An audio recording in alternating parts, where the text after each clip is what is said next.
Professor Matwane, our keynote speaker, Ms. Monako Ratala, our distinguished guests, ladies and gentlemen, I greet you all.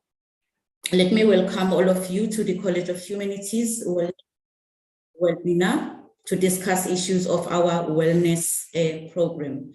And thank you all for joining this webinar in time. My name is Phumelele Zagwe. My responsibility today is to direct the wellness webinar program.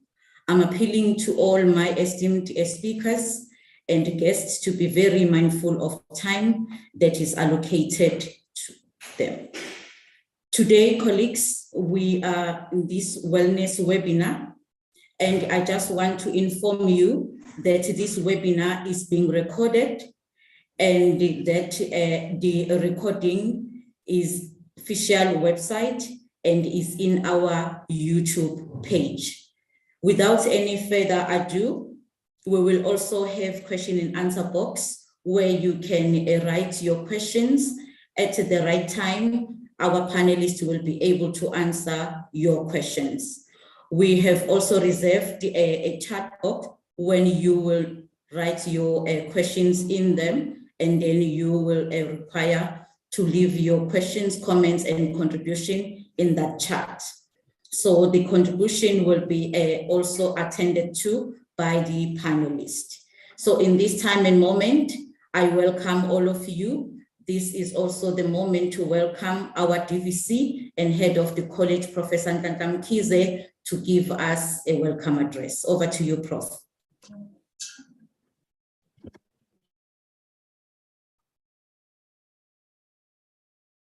Thank you very much, Program Director, Dr. Zagwe, and a very warm welcome to our guest speaker today, Ms. Monako Ratala, the Dean and Head of the school who's present here today, Professor Matwane, and all the organizing team, and all the colleagues who have been providing the support behind the scenes, as well as all of you, the attendees. As you will be aware, mental health challenges are increasing by the day, not only in South Africa, but also continentally and globally. Mental health issues have in fact been declared a silent crisis. In South Africa, approximately 67% of the population has got no access whatsoever to mental health professionals. So the topic of mental health is very important, and more so in the context of natural disasters that we continue to have. The workspace has not been spared from these challenges.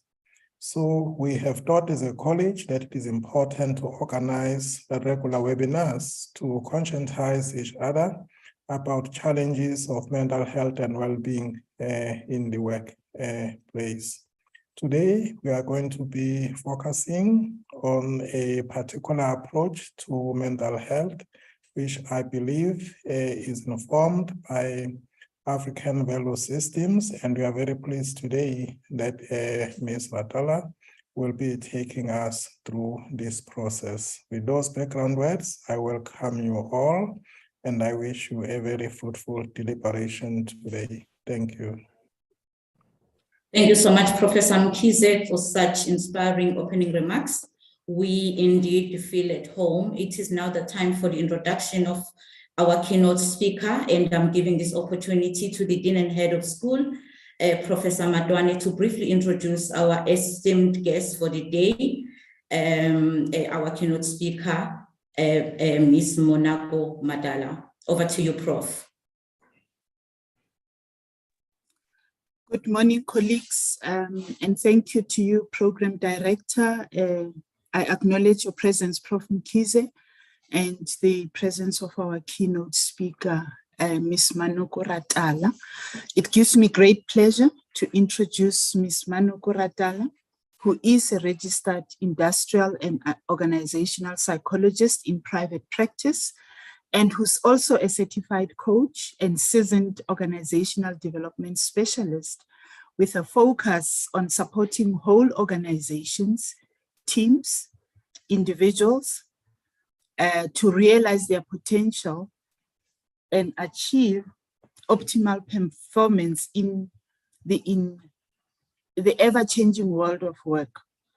Ratala has over 26 years experience gained from working in public sector entities across national, provincial, and local spheres of government, parastatals, as well as global private sector organizations.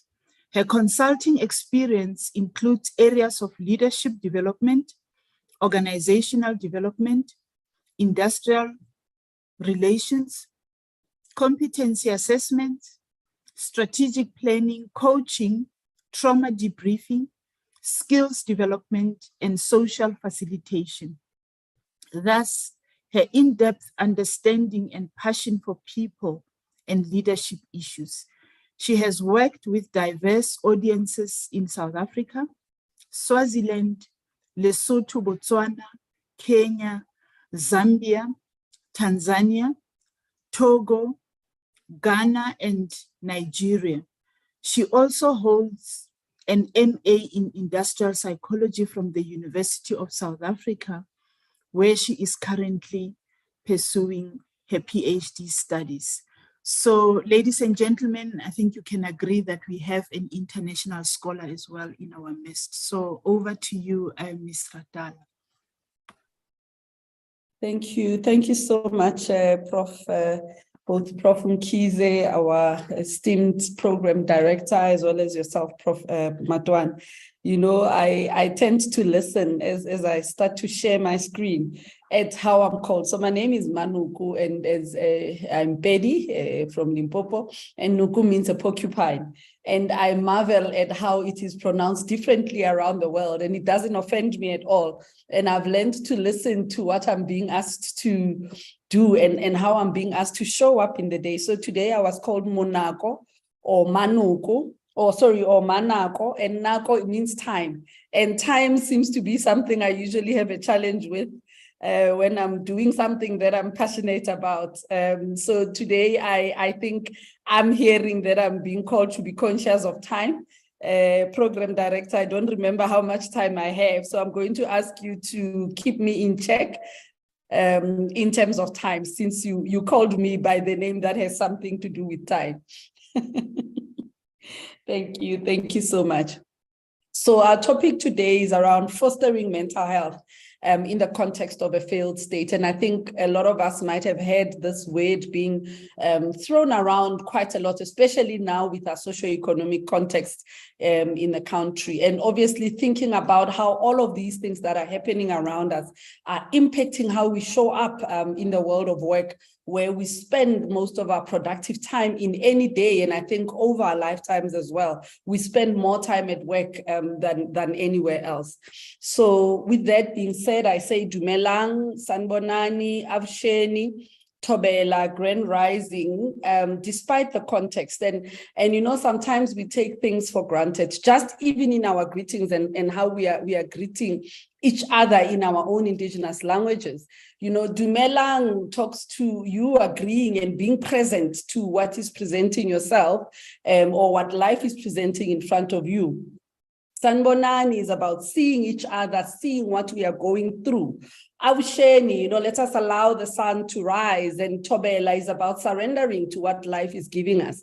And in all of that, we say, despite the context we are here, we are grateful to be here. And from this session, we are hoping to learn and grow from each other.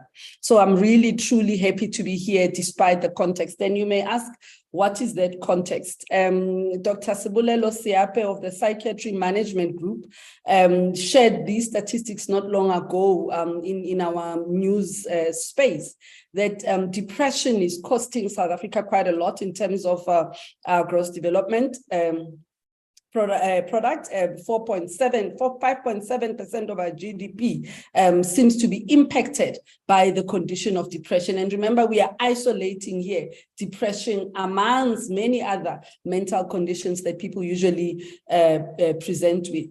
A lot of money there. We see 232 billion worth of production lost due to absenteeism, illness and demotivation. And you know, sometimes we talk about the concept of presenteeism as well, because we soldier on despite the context. We show up in the workplace and we are not as productive as we are expected to be and as we know we should be.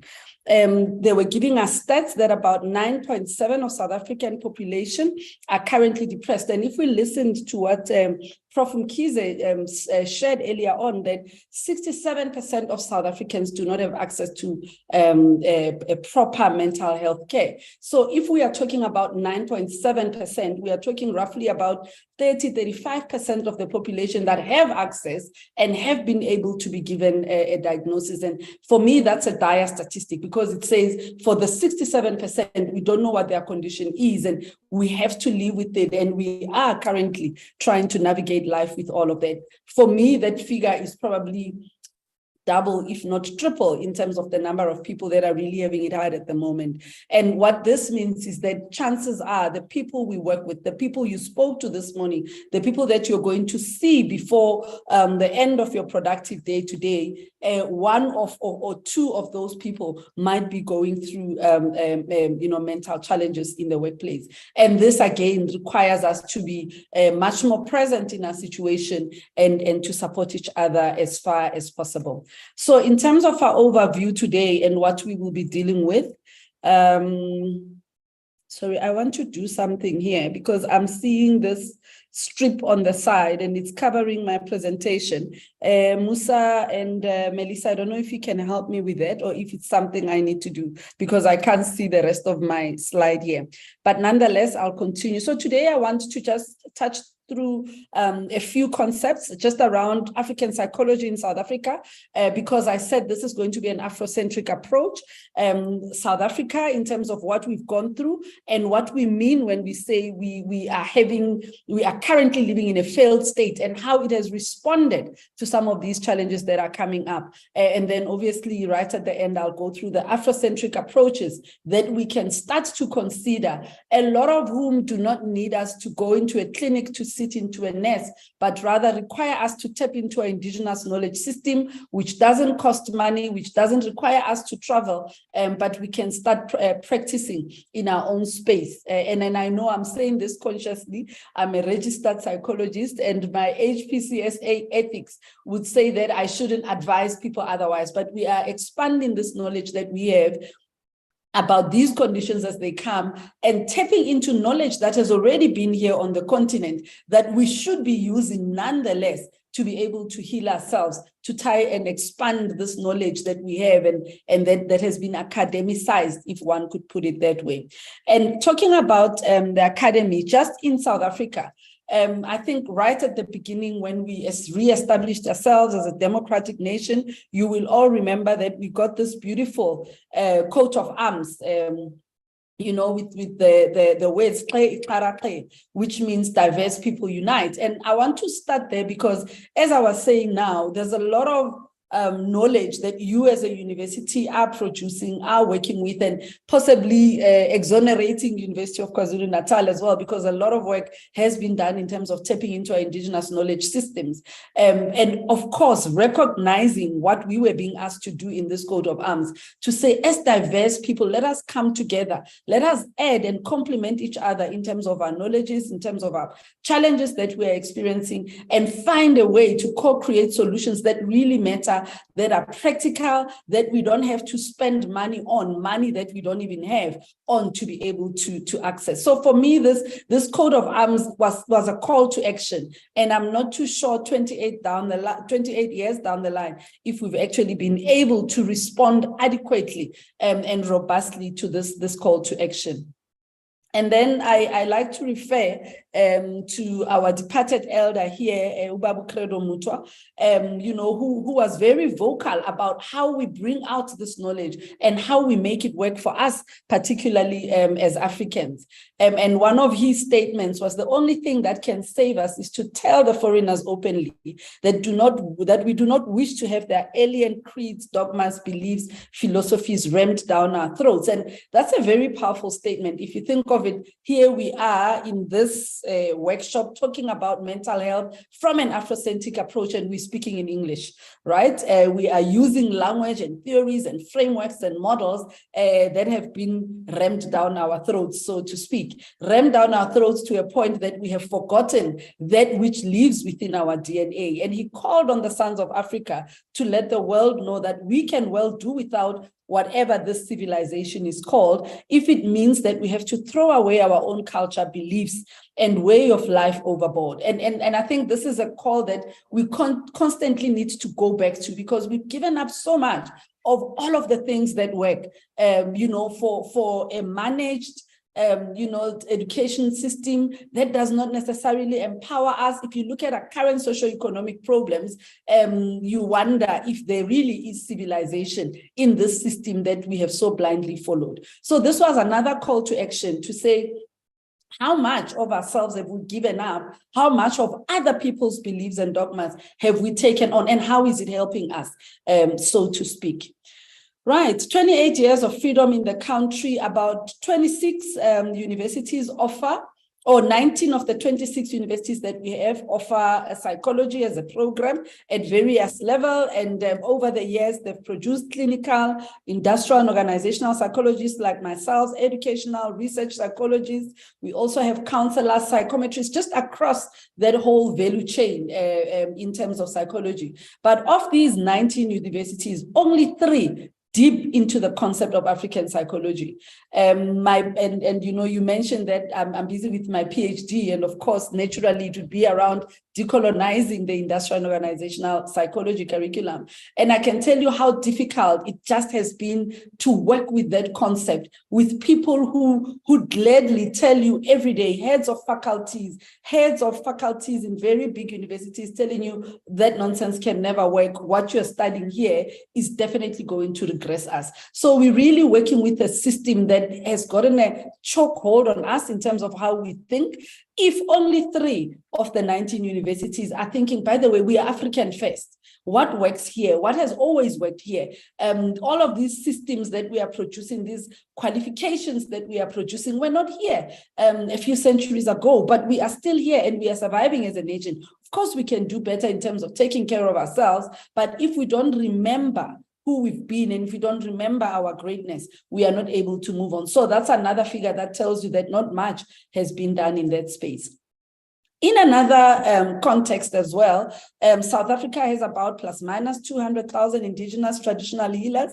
And I'm saying plus minus, we all know that there's probably more, especially now we've just seen a whole uprising, if one would call it that, of spiritual healing and traditional healing kind of skills coming through, maybe as a way of the universe reminding us that this is who you are, this is who you've always been, you are spirit people, tap into your spirituality more. So we know that there's more than 200,000. These are probably the ones that aligned with government regulations to say, come and register, we need to know who you are so that we can also give you what do they call it, a framework or a theory or a scope of how you are meant to work.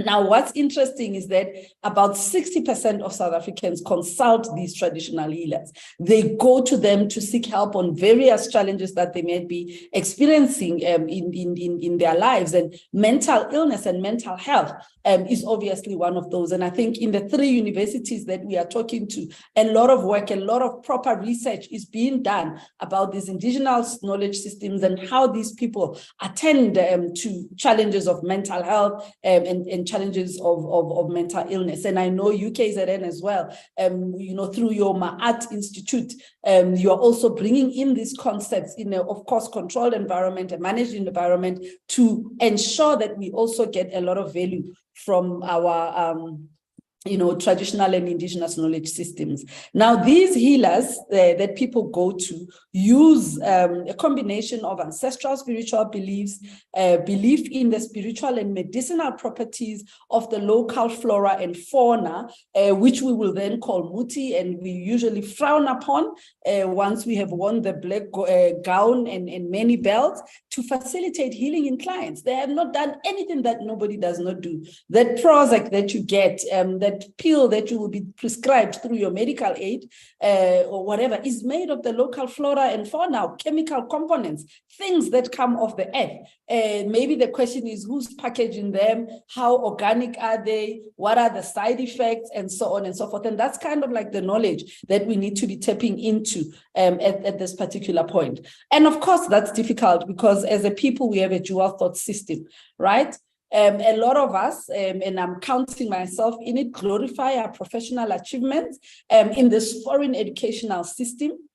You know, we publicly profess foreign laws, rights, rituals as our spiritual guidance, and we know it. You know, we are African, but we are going into other people's spaces and claiming it as if it is our own, and you know, verbally and actively denouncing our own African spirituality. We willingly participate in this system, and all it does is just consumerism. And I think all of us here are aware of just the pandemic that we've just went through. If you talk about the impact, you know, nobody is talking about the side effects. At least finally, you know, is it SARA, the organization that was checking the effects of the vaccine, finally agreed to one death. I think that's the only one that I'm aware of, one death as a result of the vaccine. We've seen Pfizer reports come out in terms of, you know, what was not done and the unethical practices that were, you know, obviously implemented in the facilitation of this vaccine. And nobody talks about that.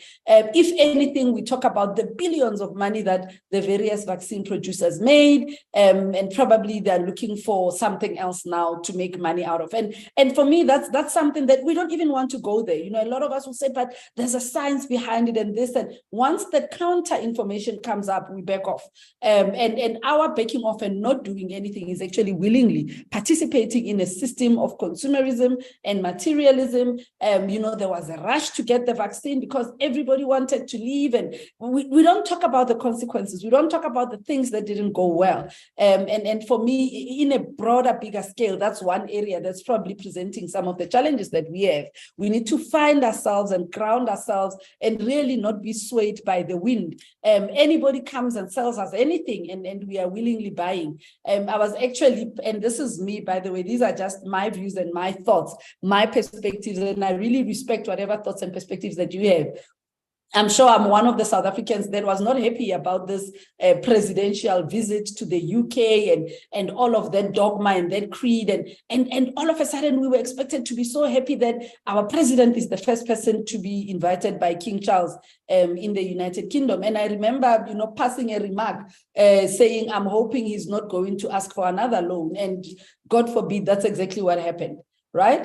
We are there going every time, cap in hand, begging, when we are actually the richest continent. You know, on any other day, if we managed our resources well, if we managed, you know, what we do, our skills, our capabilities, everything that we have well, South Africa would be one of the richest countries in the world. But here we are begging, asking for loan after loan, really creating an even bigger mess. Yesterday, the interest rates went up once more again, using this very system that's just pinching us and pulling us and creating a lot of this unease and the challenges and the mental challenges that we're having. Because if you think of it, we've gone to school, we've got degrees, we've got jobs, but the little money that we get cannot even manage and navigate what life requires us to show up on. So it's a dual thought system if you really think about it. We are in the system. Ask yourself right now, how are you upholding the system and what can you do differently so that you create a better wellness environment for yourself? All right. Because whether we like it or not, our inner motivation is always unconsciously African. In times of crisis, we seek comfort in our own rituals, whatever those may be. We pray, you know, we sit as family, we unite. A lot of us know if things are not going well, you bring everybody together. Where there are rifts, you heal them, you forgive, you think together so that you can pray collectively and ask collectively for whatever it is that you need to be blessed with, because we are inherently African. So a lot of us are navigating this dual thought system, you know, this dual lifestyle, this dual spirituality where there's a professional life here that talks to the system and the demands of the system, but inherently Africa does not leave us, it cannot leave us. It reminds us all the time of who we are. And that's what I'm really wanting you to tap into. And just by the way, the legislative framework of our country, right in the middle of Africa, that's just the list. I'm not even going to go through all of those acts. That's just a list of acts, you know, where the environment for our traditional knowledge system is not taken, you know, seriously. You know, way back, of course, as part of our colonization, we had the Witchcraft Suppression Act. Despite the Constitution, which says we can be who we were meant to be, all these other laws are still in place. Witchcraft Suppression Act, which, if you read to the letter, says that you can't go and you can't go you can't go to a prophet and be told about how you need to navigate your life going forward, and so on and so forth. You know, the KwaZulu-Natal Act, the KwaZulu Act 16 of 1985 for the Natal Code of Zulu law, all of those pieces of legislation coming together, you know, to actually suppress even further, or to try and control our spirituality, which of course no one can. And if you look at that, we still have just an Indigenous Knowledge Systems Policy, Indigenous Traditional Knowledge Bill, that are still really stuck in the system in terms of how do we move forward as a nation? How do we acknowledge who we are as a nation? How do we acknowledge the gifts that we have that do not require anyone to go through a university, the gifts that are given to us in our families, in our homes, when we are sitting around a fire, when we are sitting in our lounges and talking across the generations? We have a legislative framework that actively works against that. And there's this book that I came across a while ago, and it was written by a young South African, Matimba Mkanzi. He says, Think and Act Black. And he talks about the psychology of self-reliance. And he reminds us in this book, you know, that what we are going through right now was a planned system. It was an active system to disempower us, engage us from ourselves practically. And people worked at it consistently for a number of years to get us to this point where you have graduates sitting at home because they're waiting for someone to hire them, and they're not thinking that the skills that they have, they can start something themselves. You need to ask yourself that question, because that's another problem that we are facing at the moment, right? So he says we are a wounded people, but what's going to help us is to acknowledge this woundedness and this pain, just as a people.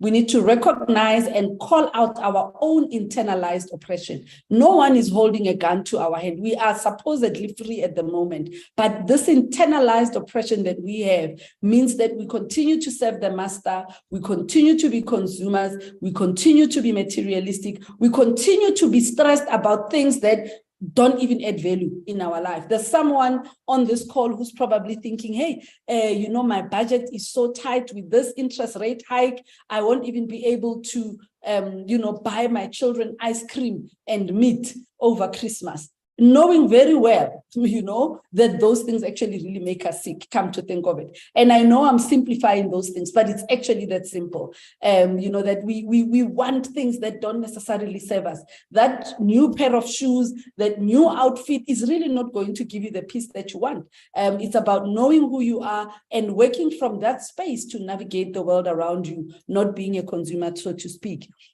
Mkanzi says that we need to remember that we are the government, and he's not talking about government as in government. He talks about a human being as being a total government. You're a system of systems here. And that mental liberation, our own, freeing our own mindset is an inside job. You know, we need to make a daily intellectual commitment and have consistent application of this best version of ourselves that we want to be and work towards that. We need to call out personal symptoms, you know, that complex of inferiority that we have, no matter how have. If you think I can't, you need to remove that T and say I can, and I am, and I will, and I am doing it, you know, and get into it. And replace that with a constructive and healthy self-esteem. So for me, these are small things. And I mean, I'm sure a lot of people have never seen this book. I think it was even one of those self-published books, because I remember buying it, at one of the fairs, and this person was selling the book himself. Because with this type of knowledge, nobody packages it and nobody wants to sell it en masse to empower the people. All right, so I think I'm done with just the intro and where we are at. Coming straight into our presentation, I want to give you a few high-level explanation of the concepts that we are dealing with today. So the first one is the one around mental health. And I really need to move this. Excuse me 1 minute.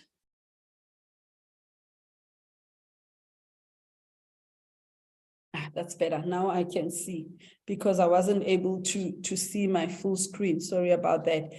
But I just want to give you two definitions of mental health. First the Western-oriented one, and then the Afrocentric one.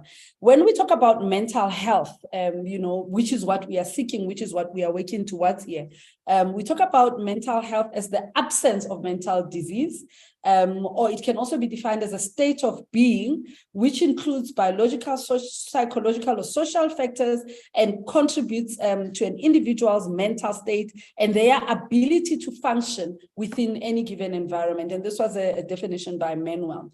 And the World Health Organization talks to mental health as a state of complete well-being. So you know that you are mentally healthy, according to the World Health Organization, if you have achieved the state of complete well-being.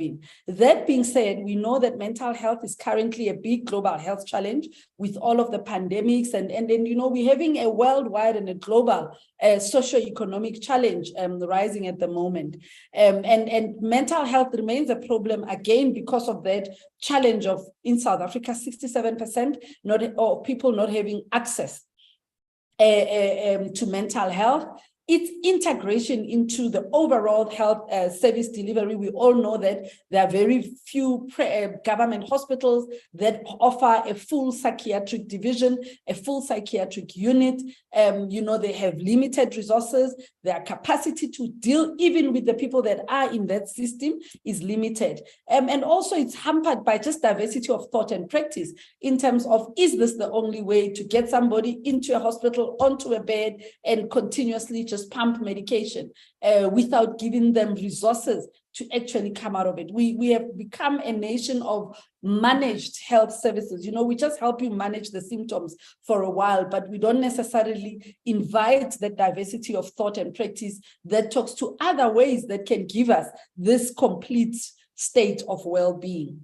Okay, so that's the Western-oriented definition. Now, the Afrocentric definition we were given by Baba Wade Nobles, who is a founder and an elder in terms of the field of African psychology.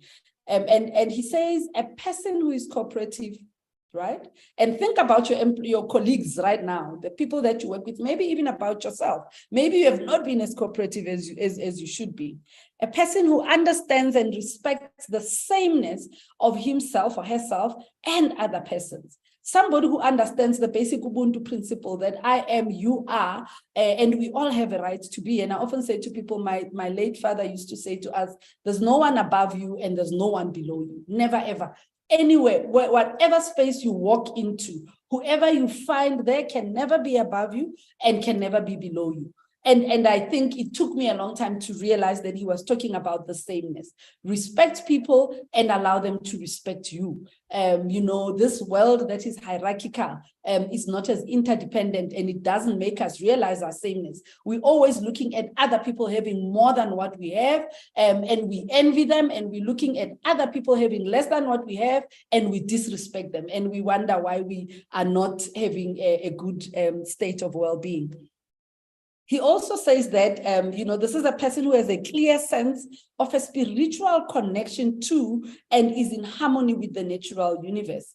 One of our colleagues often reminds us that in Kemetic studies, we talk about God being the neter, or God being nature, God being this universe that we see. And she often reminds us that instead of us working together and having this harmony, a spiritual connection with the universe, we want to dominate it. We want to go to Mars. We want to, pollute the rivers without any recourse. We are mining and leaving mines unrehabilitated. We are wanting to dominate nature as opposed to living with it in harmony. And how do we expect to be well? So this is a person also who has a high sense of personal responsibility for the well-being of himself and others. If I am well, it is only natural that I can influence other people positively as well. And for me, that's such a much more deeper, much more specific definition that talks to where we are supposed to be in terms of mental health. It advances that complete state of well-being, and it really breaks it down in terms of this is what we are expected to produce. Now, in our failed state, the definition by Cole says that it's when the state cannot effectively deliver basic goods and services. Here we are in no electricity. I'm in Gauteng, we don't even have water. We've got potholes and nothing really seems to be working. The state cannot give its people security. When the state is unable to protect its population from armed invasion, we are under attack of all sorts of crime, all sorts of things that, we can't even touch, we can't even manage. We are trying to live together with everybody else that comes to our beloved country, but we are not protected, against the negative side effects of some of these influxes that we are having into the country. The legitimacy, when a significant portion of the state's political elites and society reject the rules regulating power and the accumulation and distribution of wealth. And I mean, I cannot state, that's on everyone's lips. We've had corruption for many, many years without any consequences. Actually, what we are seeing now is people hustling to be the next ones to be at the feeding trough, and then they'll forget about everything else. And of course, over time, we've been making calls to the various presidents in our country to save us from the thieving cadres. And it's not only cadres, it's the thieving corporate world as well, the capitalistic system that continues to take and never really gives back. A failed state is where you have inequality, you can tick that we have civil violence, you can tick that we have crime, you can tick that, we have corruption, absolutely, we have poverty, absolutely, illiteracy, and illiteracy for me is something else. All of us in this room would agree, many more South Africans have been able to access the educational system. The question is, what can they do with it? How does that educational system empower them to be able to create sustainable livelihoods for themselves? And we have crumbling infrastructure. So I'm sure you agree that we have that. And I can add on that list our newest problem. We now have pit bulls attacking children. That's another problem that shows that we are not in harmony with nature. We have gone and wanted to dominate it. We have created a monster, and now that monster is beginning to swallow us in the form of this breed that was created by humans, and we don't know how to navigate and manifest that. So this failed state starts at an individual level. It starts in our families. A lot of us are fractured families. Our families are a failed state in themselves. How our communities function is not how they used to function. And then the concept of state violence, it says it's the use of legitimate governmental authority to cause unnecessary harm and suffering to groups or individuals and states. And it comes from the desire of official state actors, which is our government leaders, to reach the organizational goals of a state or governmental agency. In our case, I don't even know how to call it. And for me, state violence refers to, remember during COVID, how the army was sent all over the place and their job was to pick up and humiliate everybody that did not comply with the lockdown regulations. So we've had state violence. We also have other forms of covert and subtle state violence that is happening where, organs of states are weaponized against certain individuals, especially individuals that are wanting to create this awareness that we so seek. So those are the definitions. And then if you think of South Africa and where we were pre-COVID, very unequal. We actually made it on the cover of Time magazine as the most unequal country. That's a picture of Sandton and Alexandra. Made it on the front page of the Time magazine, the global magazine. Intensity of poverty there in terms of the numbers, all of it sitting around 40%. And remember, these are people they can meet and measure, probably more than that. We entered COVID in an economic recession. We already had load shedding. We had a problem of unemployed graduates. We had another pandemic of gender-based violence, verge of collapse before COVID as a country. And then COVID came. And even in that COVID, things began to change. And as things changed, what we missed out and what we lost on was a cover that is provided by our Constitution. Our Constitution talks about all these beautiful things about healing divisions of the past, having social justice for everyone. We haven't gotten that. Fundamental human rights. And I want you to keep this in mind when I show you what we went through. The government based on the will of the people. I don't know if anybody ever listens to the people ever again. Equally protected by law, obviously not. All of these are in the preamble in the Constitution. Improving the quality of life. We have seen the deterioration. Free the potential of each person. And I know that South Africans are capable of much, much more than what we are being meant to do. I'm a big proponent against, and while I understand the poverty and the need to lift up people that are living in poverty, I often say this grant system caps the potential of the African child to 450 rand a month. And later on in life, there's an expectation for an RDP. And after that RDP, I get 350. Imagine how much talent, how much capabilities we are losing to all of this. And the Constitution says, may God protect our people. I think I am stating this today, that may God protect our people. Then we went into COVID. As at 20 November, we know we had about 4.04 million cases in South Africa. We lost about 102 people. If you go into the Statistics South Africa labor force survey, it tells you that we lost about 600 and 700 formal jobs, and they don't talk to the informal jobs. And there was a study by Wits University that showed that in the second quarter of 2020, 2.2 million people had lost their jobs. And I like the words that they used. They're very positive.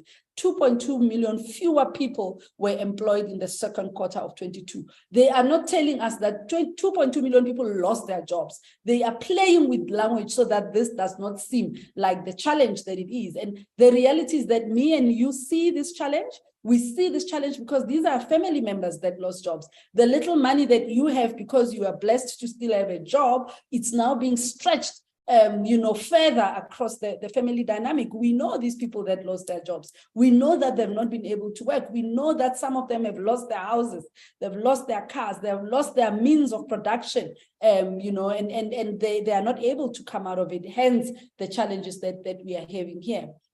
And, coming back to the July unrest, particularly in KwaZulu-Natal, we never ever talk about the 354 plus people that died in the happenings of July last year. We often quantify the cost to business, right? The number of stores looted, the retail stores that were damaged, the jobs that were lost, the malls. I laughed when I saw that we even know that there were 161 liquor outlets and distributors that were impacted. And what this tells you is that it's people counting their losses in terms of economic benefits, materialistic kind of things, but nobody ever talks about the 354 people that died, our brothers, our sisters, our cousins, many people, some of them maybe even innocently so, losing their lives in this unrest. And then you also had most banks closing up, 40,000 business and traders affected. And this is where it starts to hit home for us, that even people that were not in the formal system were beginning to get a problem here, right? 150,000 jobs, and we are talking billions in terms of damage to property. You know, the province only, the KwaZulu-Natal province lost about 20 billion, because remember, these unrests were both in KwaZulu-Natal and Gauteng. And in Durban alone, about 1.5 billion of stock was lost by businesses. So you can quantify it, at least just for you to be able to see. And then, of course, early this year, we had the floods. Again, we lost lives here. 448 people, our families, our relatives who lost their lives in the floods, an act of nature. And, you know, research coming up more and more about how this points to climate change, and climate change that we can impact if we change our behaviors. 40,000 people displaced, 12,000 houses completely destroyed. And I believe that some of the people in this very university were impacted by all of these happenings in your province. So just understand that we understand what people have been through. We are really taking strain here, and we are really at our last. You know, people used to say that I'm not running on petrol anymore. I'm running on fumes, and we are running on the fumes of the fumes at this point, with the cost of petrol being what it is. The disruption to the school system, I'm sure the university as well, how that affected your students, how that affected you, you know, as people in the academic space. And this one was even quantified. The impact of the flood was quantified in US dollars, that we lost about 1.57 billion of stock to the floods as well. So a lot has really happened. And if you look at this comes from the South African Depression and Anxiety Group. They're telling us, they're showing us that while there's a positive 92% of people that said they had support, and we had support because for the first time in a long time, we had to sit with family members. We have to be at home. We have to see each other, because we hardly ever saw each other. We are out there hustling, and when we come back, it's late, we eat and we go to sleep, right? That 92% for me is almost like a sign of hope. But 59% of people that called into that SADC, again, it might be a small part of the population, were very stressed. Were stressed, and very stressed was about 65%. And some of the challenges that people were already going through that have not really been eradicated is anxiety and panic, financial stress and pressure, which we've just been pressed up again with the interest rate hike, the depression, poor family relations, feelings of suicide, as well as substance abuse. So these are issues that continue to plague us, and that's just the people that have gone through that. Program Director, how are we doing in terms of time? You're still okay, ma'am, you can proceed. All right, thank you so much. All right, so we've gone through an economic shutdown, and if you remember, that was very unequal, right? There was an animal farm dynamic to it. Other industries didn't shut down, but the rest of the people didn't, had to do a shutdown, and that's where we were as a country. We are aware that people dealt with the loss of income. Our lives were limited to 350, which we know doesn't go very far. And I often say here, it was weird how we spoke about a 350 grand that you can go and buy cabbage, right? From either ShopRite or from a vendor somewhere. But nobody spoke about, with all of us having even in an RDP settlement, people have a yard, people have water, part of that water is free. The Department of Agriculture didn't come up and say, you know what, let's give you seeds so that you can start a garden and at least you have something to eat. No, we went and borrowed money so that we can give people 350 rand. And tell me why, we are in this state that we are in right now. Nothing makes sense, right? There was a social disconnect. We are social beings and we were told not to be together. The truncated bereavement. I was talking to a very close friend of mine. 3 years down the line, she lost her mom with the first round of COVID, where people were not, they were not allowed to see the people that had passed on. They were wrapped up. The funerals were very impersonal and not in ways that we know create healing for us as Africans. That truncated bereavement. She's still struggling with that 3 years on. She still struggling with the concept that my mom was in hospital. I couldn't see her in hospital. She died died. I couldn't see her. I couldn't say my goodbyes. You know, she was wrapped up in plastic, and that still plagues her till today. And imagine what is the impact and how she shows up in the place of work where she lives with other people.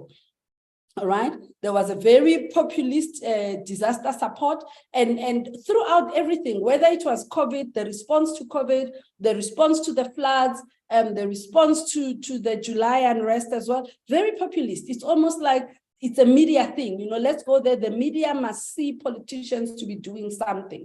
But at the end of it, at the base of it, the actual proper support that people need is not provided. We had a national state of disaster that has since been uplifted. We also had poor state mental health support during this time. A lot of the people were relying on this, you know, private NGOs to get help. And remember, to call there, you need to have money, you need to have data. And if you are not working, you have loss of income, how do you do that? We remember as well during COVID how gender-based violence kind of increased. And I'm sure some of us might have been impacted by that. The silencing of indigenous knowledge was obviously a sore point for me. You know, there was I think it was Madagascar that had come up with an indigenous a muti drink that we could take and fortify ourselves, and it didn't work. I remember at one point the Investor of Pretoria was saying, oh, we are looking at all of this Artemisia, the Lengana, Umhlonyane, and all of those things, and seeing how we can help empower our people. And I don't know if any of you had anything further after that. All we had after that was, let's all go and vaccinate. So it's almost like that state violence thing of saying, we are going to silence you. We are here to make money, and this Mhlonyane of yours that everybody can grow in their backyards, we are not going to make the money that we need to make. And that's the thinking. And that is why there's just this disharmony in everything that we do. So the food security and the self-sustainability became an issue. We know now that a lot of us cannot afford, you know, a normal basket of food. You go into the shops and you're like, how did I get to 1,000 rand? 1,000 rand that you don't have. The disrupted schooling as well, we are still seeing the effects of that in terms of the classes that graduated over the time. And with all of this, you know, the number of suicides has gone up, attempts of suicide. These were numbers from the SADC as well that were saying to us, this is what we are dealing with. People are more in an unease kind of space, and we are getting more and more of these calls for the people that have resources that ease. And what we are seeing is that, of course, things are happening all around us. You know, and in terms of the state violence as well, you all remember these pictures, right? The vaccine, the immediate fraud that came with all the PPE, the graves that were dug up for us, the soldiers that were really keeping us in these squalid conditions that we live in, not because of choice, but because of the socioeconomic environment. You know, the police brutality that we've seen, the rise in prices, the debt that the country keeps on signing up. I know now that my great-grandchildren will still be paying money for the vaccines because we are borrowing money at an alarming rate. We borrowed money to build a power station. We misuse that money. That power station doesn't work. We've just gone and borrowed more money to fix something that we paid a lot of money that we haven't paid back. So we really are in a very, very tight spot. And as I said, at the beginning of, or at the end of the day, a lot of us cannot, you know, manage just in terms of daily nourishment of our families. And what you're seeing, you know, it's the hear no evil, see no evil, and speak no evil kind of response. The silence of our government has been, for me, very unnerving, you know, to say the least. Really, we're not going to say anything. We're not going to do anything. You must see that we are doing something by going out and going to ask for money somewhere. So we really are in a deny kind of state. And what that does to any individual, you feel helpless, you feel hopeless, you feel like you cannot navigate, you become anxious, you become stressed, and eventually you become depressed.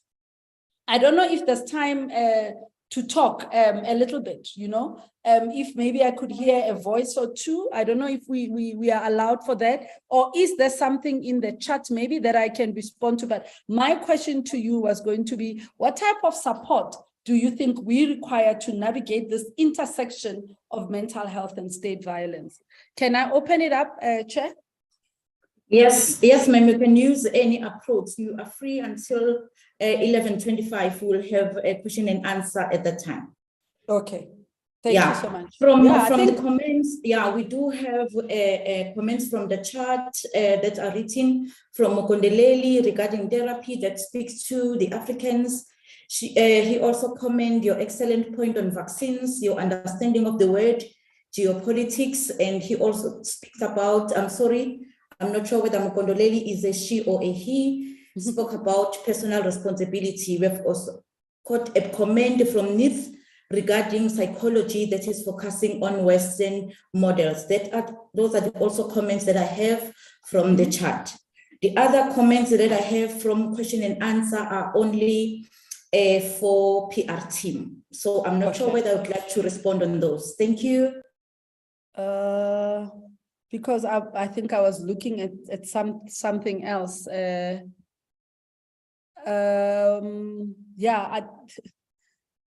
I'm hearing more comments than questions. The one that I saw was, can we get a copy of the slide? Yes. You are the people we've been looking for. That's Mukondeleli. Yeah, okay. Neith as well saying Unisa studied. Yeah, I'm still there, Unisa, and really struggling with the concept of just decolonization, never mind African psychology. And I laugh, we laugh about it with my friends because their concept of African psychology is a few pages. I think it's a chapter or so in one of either the undergrad or honors textbooks that talks to mental conditions as they come up. And the languaging of that for me was actually quite offensive, because they would say, oh yeah, when this happens, people would say that Amafufunyani, we call it the Amafufunyani textbook. Amafufunyani, don't mind them, you must still refer according to the Western model. And for me, that was quite an issue. Yeah, I don't know, there aren't any question. And I think for me, just to hear, if anybody, would like to just chat, maybe unmute themselves and talk to this point here. What supports do you think we require? And I think after that, I'll go through the Afrocentric approaches and then we can take some questions.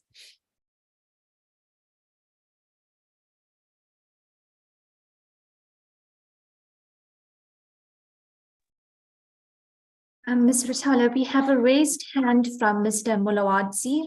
Would you like to take his question? Absolutely, I'm happy to.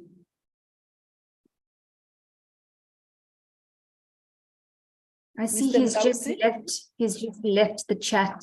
And okay, he's here again. Okay. If he can unmute and ask and we can have a conversation, that would be great. Hello, can you hear me? Yes, we can hear you. Thank you, Ms. Ruthala, for your presentation. I think, yes, when I saw the topic, an Afrocentric approach to psychology, immediately resonated with me because, pretty much much of my life involved in issues of Pan-Africanism, consciousness, just a general view of the world, geopolitics, and so on. And these issues all converge, in your mind as an individual, and you try different initiatives at a small scale, try and make change in your communities, wherever you are. And these things compound, and especially when you yourself dealing with issues of personal. So you are on the one hand concerned about everything that's happening in the world, but you also have your own personal things to deal with. So just on your question of what kind of support, and I think as an individual I had to some extent sort of cut off my involvement in other issues to focus on myself, because I wouldn't be able to manage it anyway. Because I have limited emotional and mental resources to deal with all of it. So in terms of the kind of support, I think, first of all, and looking at me personally, would be, some sort of therapy, deal with all, the pressures I'm dealing with and everything. So, and that's why I was asking, because I'm looking for therapy now, because I remember the past year was very hard for me, for many reasons, even beyond COVID situation, just relationship and, family and all of that. So the thing I would want to sort of know, because I did try to go therapy, but I mean, I'm an African, and some of the issues I was dealing with were around African spirituality and so on. So the psychologist I dealt with was, non-African, but also female. And I'm a male, and I'm dealing with certain specific things. So I just felt it wasn't beneficial. And so, yeah, I've just been looking around. So I was wondering, in terms of support for me, number one is that personal mental health. But, I would be happy to talk to someone who, at least, even though they were not deeply involved in issues around African spirituality, but at least has an understanding of those issues and how they come to play. All right. No, thank you. And I think thank you for putting your hand up and for sharing. And I think just for also sharing your context in terms of what you are dealing with and how you're managing it. And I just want to emphasize that, that we are even more frustrated in the space where we find ourselves, because we have an understanding through our education system that we are supported and we have access to resources, but those resources don't work for us. So if you go to a psychologist and they really can't hear you, and can't hear the innate, spiritual challenges that you have, then it becomes a stalemate. And I think for me, what I wanted to highlight, and I think this is for the benefit of everyone as well, and thank you for bringing your point, because it helps us to advance this discussion. One of the issues that's coming up for me is that usually we do that. You mentioned that you have cut yourself from other issues, and it could be social systems. And we do that when we are when we are depressed, we withdraw from society, our enjoyment of life, and life being an interaction between us and other people, between us and the spaces where we find ourselves. We cut ourselves off from that. And what is important for me as an Afrocentric, a therapist, I would like to think, is to say, what are you doing in that space that you've cut yourself in? What are you thinking about? And I'm going to share a few of the theories that you can look at, that you can start to apply, that you can start to tap into, so that in that space of withdrawal where you are finding yourself, you use this knowledge to be able to empower yourself. And at no point am I saying that people should not go to see therapists. You go to see therapists. I'm seeing more and more people that use an Afrocentric approach, and they're able to support people where people need support. But in the case where you do not, and you are wanting to go there, knowing exactly what it is that you want, what type of support you want from the therapist, I'm going to give you now just a few things that you can look at to be able to do that. Because you rightly say, Mr. Mlaudzi, that, we have limited emotional resources, and we become even more frustrated because our expectation is that we should be well. We have worked hard to be where we are, but things are just not adding up, and we don't seem to have the resolutions to those challenges. And, I'm Pedi, and in Sepedi, we say, which means that sometimes you need to go back to the origins where things really started, because that is where information lie. I think the Ghanaian Akan people, they call it the Sankofa principle, that sometimes you need to look back to find that which you have lost, so that you are able to move forward in the right direction. So thank you for raising that. I'm going to move on now, if there isn't any other hand share, to just share some of these. Ms. Rutala, we have... Ma'am, there is one. There are Okay, two. all right. There are two hand raised from Okay, Professor all right. Mkhize and Professor Matwane. And there's also one question from the chat. Can I allow those three before you proceed? Let's take the question from the chat. The professors can speak after. Okay, there is one. Because there's still more that I need to present, so let's take the question from the chat first, and then we'll hear from the two professors. Okay, there's one from Toleni. How best can we help one another to recognize the African indigenous knowledge to address the issues of mental health? As we have forgotten our African knowledge while romanticizing the Eurocentric approach to mental health. That's one. Okay, all right. And the answer to that is that I'm going to share a few concepts now, that I know that these are academic people. You have access to this knowledge. I know it is there at UKZN, and people can start looking more into that. It's just, another way, another perspective of healing ourselves. So I'm going to share those in a minute. And maybe let's hear from the professors. Professor Kize and Professor Matoni, in that order. Thank you. Thank you very much, Chair. Thank you very much for the presentation, Manuku. I'm going to be very brief. Maybe you can reflect on this as you go forward. Number one, our students have asked for traditional healers to function alongside counselors and psychologists on campus. What are your views on that? Secondly, is the perspective that we are taking here only for Black people or only for African people? Or is it something that you see being applied probably for all of humanity? Thank you. Okay, thank you. Thank you, Prof.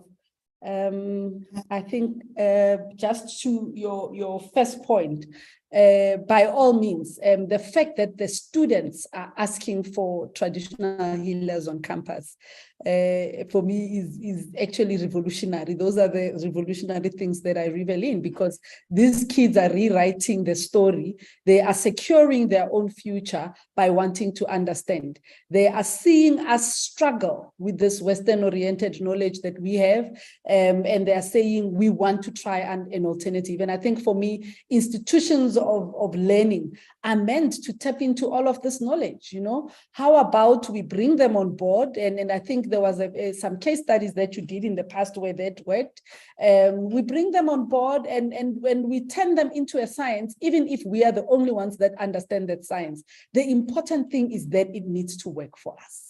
It absolutely needs to work as Africans. And I think for me, what kills me all the time, and I often said to people, I struggle. You know, I grew up in Meadowlands in Soweto, in the township. My mom was a diploma school teacher.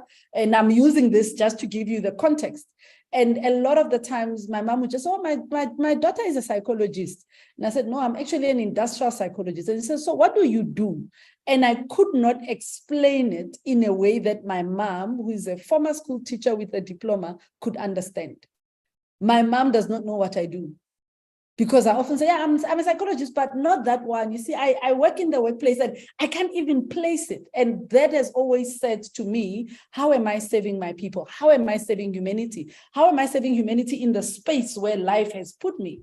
Because this skills and this knowledge that I have must be able to serve the people that I live with. I must add value in this bigger scheme of things. So if the students are asking for it, Professor, you saying no, I think would be a travesty of justice. For whatever reasons. And I think if anything, what we should be working at as a university is to make sure that this access is even opened to your staff members as well. Because we are human. As we saw there, 60% of people, and we laugh because the statistic for Christians is slightly higher. I think it's 68 or 70. But of that, 60% still go and see traditional healers. You know, our dual presence and a dual way of being. We are here, we've got feet everywhere because we have forgotten who we are. And maybe that could be just the way that we start to rebuild our indigenous knowledge systems and to empower ourselves, and we don't have to pay a lot of money and ask for loans to buy things that are not necessarily helping us. And then your second question was, you know, the Afrocentric approach. Is it for African people only or can be applied to all of humanity? I think when we look at chemetic studies and chemetic science, we see that the wisdom that came out of that said that some of the basic African principles, and sometimes when I think Afrocentric approach, I don't think of Africa, maybe let me give that disclaimer, I don't think of Africa as in borders, that there's a Zimbabwe and a Zambia, and the Zambians do this, and the Ghanaians do this, and whatever. I think of Africa, you know, as one piece, as a unit. And there's a lot of wisdom, because studies show that that ancient knowledge that we've always had in the country, we just have variations of it, you know, just based on our geographies. But other than that, the knowledge is a knowledge that can support humanity. If you go to the Caribbeans, where we've seen a lot of revolution, where people have said, we don't even want anything to do with this Western psychology. We are going to study our own indigenous knowledge systems, and we are going to use them, to create a better lives for ourselves. If you look at the basis of that psychology that they use, a lot of it is what we can gladly claim as Afrocentric approaches to the work that we do, because it has its basis in that ancient Kemetic science, the science that brought us Ubuntu. Ubuntu has always been here. It's who we are, it's what we do. Ubuntu is about humanity. So a lot of the knowledge and the skills that I'm going to share here can be applied globally. Okay, and the last question. Manuko, thank you so much for your brilliant presentation. I am looking at what you're asking in terms of support for the intersection between mental health and state violence. And I'm looking at this from different levels, and I would want to hear, maybe it's still coming in your presentation, I would want to hear something along the lines of how do we do that at the national and structural level? And you spoke about the silencing of legislation around indigenous law and legal frameworks. And then I would also want to hear something around support from the individual and social level as well. So for me, that would be the two different levels where I would want to hear you say something around support in navigating this space. Thank you very much. Thank you, Prof. Thank you for the question. I think let me start with the latter part of the question, because that was going to be my answer. And I'll talk about it later when we talk about the system of systems. That what happens at a structural and a national level in terms of policies and legislation create pressure for communities, for individuals in the workplace, for organizations, but eventually it comes down to the individual, and vice versa as well. What if I come out with pressure and I'm not aligned with who I am, as a person, as Umuntu, then two aspects of it. I'm not, properly grounded and thoroughly. I bring in all of this chaos and madness in the workplace, and I impact my family, I impact my teams at work, and then the organization doesn't function well, the institution doesn't function well. If the institutions don't function, society doesn't function. So it's almost like an in and out kind of approach in terms of how we work at it. But because we are here, we are alive, and the smallest unit that we have total control over is the individual. My bias, and I call it my bias. My bias is, let's start with self-awareness, self-empowerment, self-management, and as we change as individuals, we will, show up better in our one-on-one interactions. We will show up better in our families, in our teams at work. We show up better. The one area where we have total control is the individual. Governments are government. I mean, right now, I live in Gauteng, I live in Joburg, and I don't even know who the mayor is. And I don't know. The only thing I know is that every month I get a bill, and I have to pay that bill. I was even saying to somebody the other day, it's weird how we have had load shedding for a long time, and on average, we don't have electricity for 4 hours in a day, but the electricity bill has gone up. And I don't know, I know there's no way that I can raise it with anyone. No one is going to listen, even if I knew where the councillor lived. No one is going to listen. So how do I manage that in terms of the space that I have control? So in terms of the Afrocentric approaches, a lot of them really start with the individual being grounded, starts with the strength of the family. And when we get that right, it will impact who we are. And, I'm just reminded now, being that generation, the stone throwing generation, I'm reminded of that Mzwakhe Mbuli poem, ukulimala komuntu, ukulimala kengqondo, ukulimala komuntu, ukulimala komuntu, ukulimala komndeni. If your thoughts are not okay, you are not okay. If you are not okay, your family is not okay. And I remember it had an inverse way to say, if you empower your mind, you empower the person, you empower the family, and so on and so forth. So all of these things are not just, they have meaning. And again, those are things we need to go back to and see from an academic's perspective, how do we bring that to be able to impact our lives, to be able to impact our families, because we're really in a tough space at the moment. Okay, so with your permission, Chair, can I move? Yes, ma'am. I suggest we proceed and then we'll open another opportunity for question and answer. Absolutely. I'm happy to do that. All right. So let's quickly look at what, mental illness looks like in the workplace. So what you will see when people are calling out for help in the workplace, and I think these are some of the things that I'm bringing to your attention, because again, once you are present and you are present mentally, you'll be able to pick this up and we'll be able to support each other better. Because right now we are all insular, we are all minding our own business, and as we mind our own business, nothing is working. We have become individualistic as opposed to the collectivist kind of approach that we were socialized in as Africans. But when we are present, you will notice that absenteeism, and I spoke about presentism, where people are present, but they are not, giving you the outputs that are expected of them, especially the outputs that they can deliver on. And that's an element of presentism. I'm here, I've checked in, I've come to work, but I have not produced anything. And we do that. We do that. We go through bouts.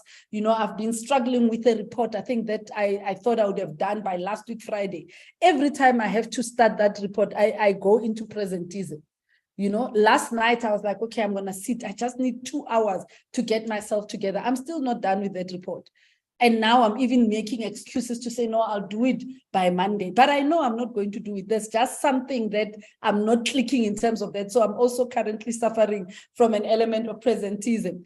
So it's not far-fetched. These things are not things that you need a diagnosis for. You can, check within yourself and you know that you've had all of that. When you see uncharacteristic behavior, and I often say sometimes you don't see that people are being uncharacteristic because we don't check in anymore. We are not, we don't see each other anymore. That's sawubona. It's just a sawubona as I pass, it's a hi. I don't wait to hear how are you.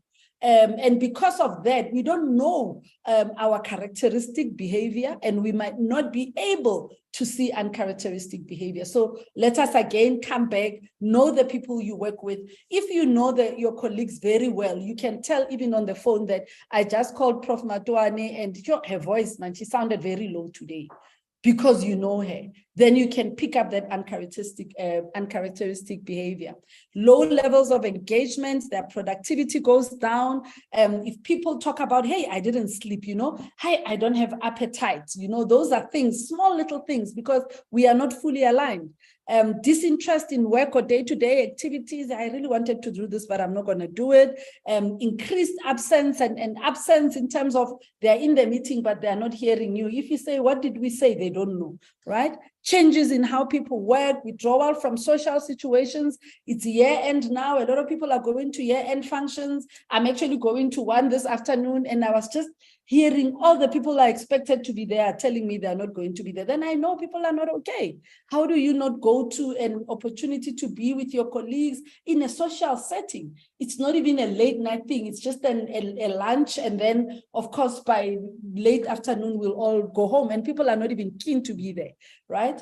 When people have irrational fears, the paranoia, the anxiety, you should be able to pick up. And sometimes it comes in the forms of substance use. Sometimes somebody didn't drink, and I'm seeing a lot of that where I'm like, I'm surprised. And you know what I have picked up just in my community in Soweto, my community that I grew up with, my mother's friends, people in their 70s starting to take alcohol. I don't know if you have noticed that as well. So it's substance use. People that have never tasted a drop of alcohol, they came from that traditional perspective that a woman doesn't drink. I'm seeing more and more of that in my community. And I'm asking myself, at 70, you are retired, you've got a roof over your head, you've got a good pension fund. What is driving people to this point. And we live with this, right? So imagine if I stayed with a mother who was now starting to use substance. I'm worried about her, and I bring that into the workspace as well. So we really are going through a lot. All right. And the quick way in terms of, these are just quick wins. It's not even the Afrocentric things yet. The quick wins and quick ways in which we can respond to this, number one, is to be available. And I know it's a lot, and a lot of still have 3 or 4 very serious cases where people say responded. It's because I haven't had time to go back to it. What I usually do is I say to people, better late than never. Even if I don't respond today and I respond next week, I will still say to them, I've received your message, I'm just tied up at the moment. Because we are overwhelmed by our own things, we just cut off people. We're like, if they don't come back, I'm sure they're fine. Be available for people. Even if it's next year, tell them, hey, I'm really tired this year. If you really want to sit down with me, it can only be next year. At least you have responded to them. They can explore other options. Always ensure confidentiality. The minute we see some of those symptoms, what we do is that we then go and say, hey, did you see this person? This.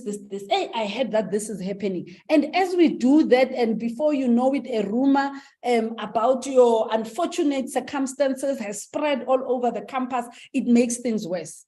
And it wasn't made worse by anything. It was made worse by us. We do that to each other. Every time somebody tells you something in confidence to say, hey, it's not as well as it should be at home.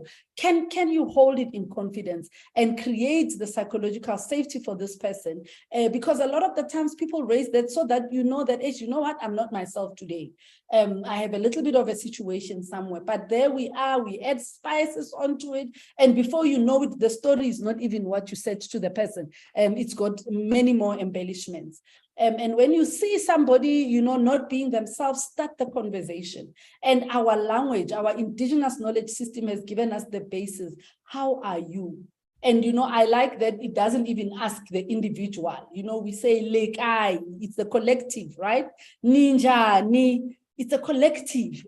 And when you answer, you say, siyapila. It's not you alone. You are not talking about yourself. You're talking about your whole context, just in our language. That's why I'm saying we are thinking medical aid when our language already, has healing proponents in it. Start the conversation and don't ask me ninjani when you really don't want to hear. Because when I feel like, okay, this is where I'm going to offload, I need somebody who will be able to listen. Even if at the end of it, they say, yeah, no, it's really tough. I wish you strength. Sometimes that's enough. That's enough to give someone hope. That's enough to help somebody just navigate the next few hours at work. Build that psychological safety. Build psychological safety in your teams. That's what we do, right? When I see that a colleague is acting funny there, I talk to another colleague. Hey, this one looks like he's drinking too much nowadays. Hey, yeah, even me, we start having a conversation about someone. Taking away the psychological safety to say, I'm in trouble. I'm really in trouble here, and the only coping mechanism that seems to work for me is if I take some substance or another. But manje, we have started a whole story here, and we are not supporting each other, all right? Use check-in skills for all your interpersonal discussions. If you have formal meetings, check in on a scale of 1 to 5. How are we feeling? 1 being, hey, I'm not really here, I should be somewhere else. 5 is I'm fully present. And when I facilitate sessions, I say to people, I'm an adult. Sometimes I'm at a 1, sometimes I'm at a 2, at a 3, at a 4. But when I acknowledge it, people know how to support me better. So we don't, this is not an achievement thing that I need to be a 5, and therefore I'm going to say a 5, even though I'm feeling a 1. Because when we are inauthentic, when we are not telling the truth about how we feel, again, that's another source of mental instability. Okay, I say to people, ask people twice. Don't ask once. Ninja, nice thought. Ninja, anyway, manuk, because the second time, it means that you have seen that something is not okay. And when you ask twice, chances are people will really respond, right? And if their story is consistent, you know they're okay. If their story is a little bit shaky, you only ask them, how can I support them? And as an institution, I'm sure you do this. If you don't, please do. Widely publish access to professional resources, your therapy resources, your support centers, your wellness centers. And I'm hoping that your wellness centers are able to keep this confidentiality as well. Because if you have a wellness center where I work and every time somebody goes out and another one comes in, I'm like, hey, you know that one is struggling with 1, 2, 3. It takes away the strength of this support system that we're trying to create for each other. And always follow through with individuals. If yesterday Manuku said I was not well, yeah, maybe we go over the weekend on Tuesday again. Hey, Manu, how are you doing? Did you manage to resolve that issue you were dealing with? Follow through with people. And what that does, it shows that we care. We didn't care that day only because we wanted a report. We care about you every day as well.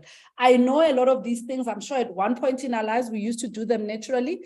COVID came, we've all been unsettled, we're all trying to recover.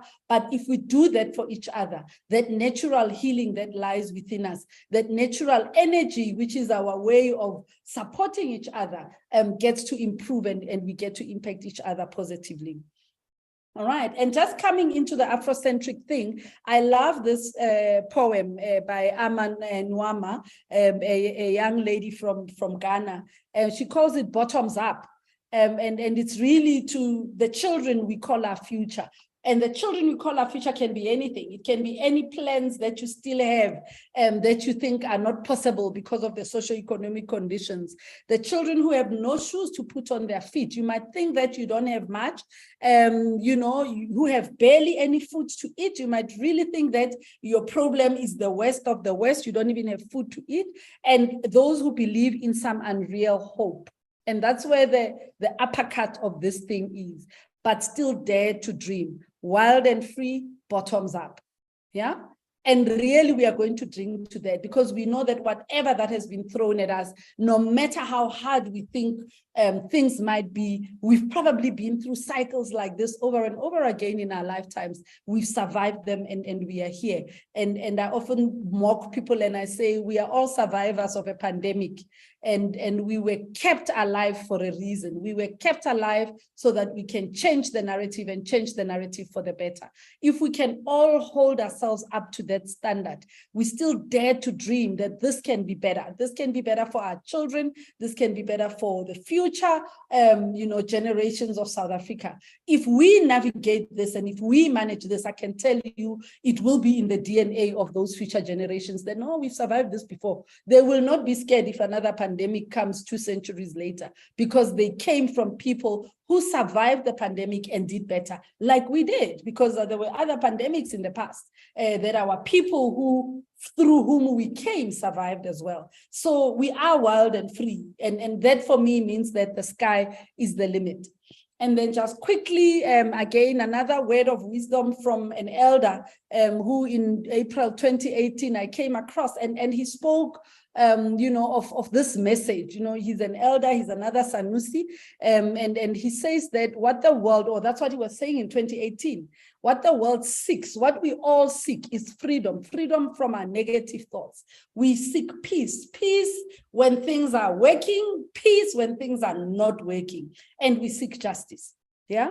And he says that Ubuntu is the main ingredient. That's how we're going to do this. He cautions us, and I love this, and there's so much power in this. You know, a lot of us want to go up the hierarchy and to be, you know, the most senior person in the university so that, you know, I love how the Zulus call it. I have a love-hate relationship with the word umpati, because it defers that this is the one who holds all the power, to whom I defer my own power as well, right? I have a love-hate relationship with that word, and I often listen to how people use it, because they are looking up and expecting someone, something from above. And this is about the systems we create. We have classified, we have, you know, strata that we have created that people must go up. And this is where some of this, you know, challenges come from, because we have expectations. I'm a professor, therefore my children must also be seen to be academically successful. And if they are not, and they choose a different thing, you bring trouble in the workplace. And I'm just using this as an example. He says we need to move away from that and move more towards an ecosystem where we see the interdependence. We value people and what they bring, and truly there's no one above and no one below. Okay, and he often says to us, there's no one sacred culture or spiritual practice. The world is diverse and dynamic. How people pray in Japan, you know, I went there for a conference once, and we went up to Mount Fuji. And they told us there, I mean, I was struggling, I couldn't breathe, I couldn't do anything. And they told us there that one of their practices is that as part of a graduation at elementary, you know, at what we call crèche or kindergarten, kids go hiking for an overnight. Kids, probably 5-6-year-olds, they go up that mountain as part of them and their Shinto practice where they pray in the mountains and they pray in nature. And this is in Japan. Yeah, so there's just this knowledge that we are one with nature everywhere, and the people that seem to be connected with it seem to be doing better than the most. So there's no one sacred culture. All of us are part of nature, and we need to work with it where we find ourselves. He asks us to be one with the environment, and we talk to spirit. And he says, this spirit that we seek, you know, we go to churches. Some people go to traditional healers to go and find out something that they themselves can sit in a quiet place and ask their higher self about.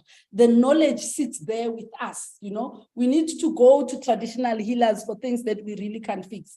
But he reminds us that this spirit is us. It's in us. It's nowhere. It leaves you when you die. It's always there with you regardless of anything. And if you learn to make friends with it, because it is infinitely wise, you will continuously be supported and assisted. Now, some of the approaches quickly, because I know I'm now over a little bit of into our question and answer time. Some of the practices, I think this is a principle that you know very well, the principle of Ma'at.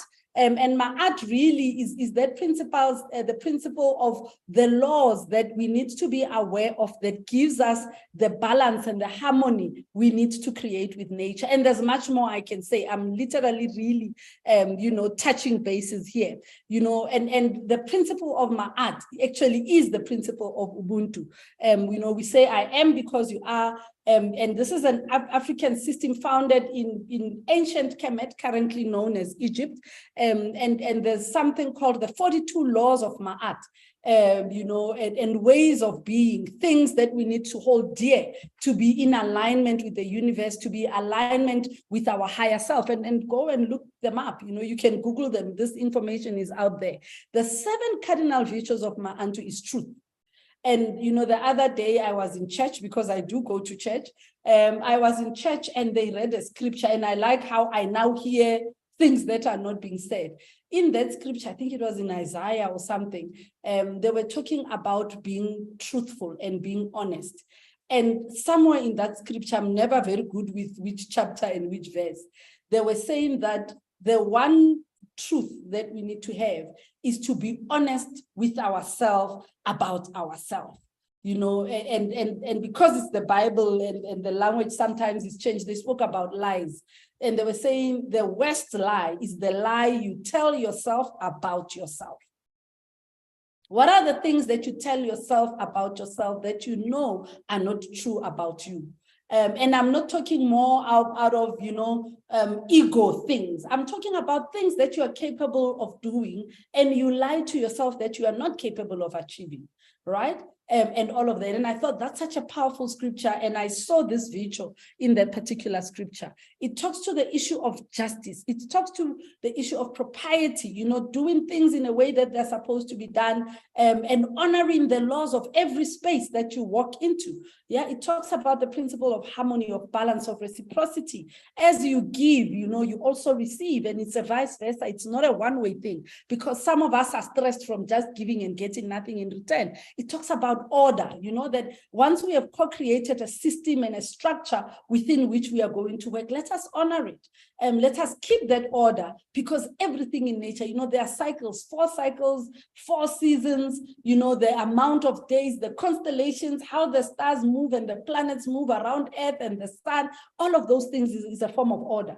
If one day the sun rose in the West, we will all probably not even live to tell the tale of what happened and what it came from. I'm sure there'll be so many disturbances that we keep seeing in the form of maybe even these floods that we keep getting and so on and so forth. It's about the order of everything. Nature has order. We are part of nature. We can't dominate that order and create another one. It's not possible. Our obsession with creating an order or above an order that we found, an order that created us, is probably why we are not well ourselves.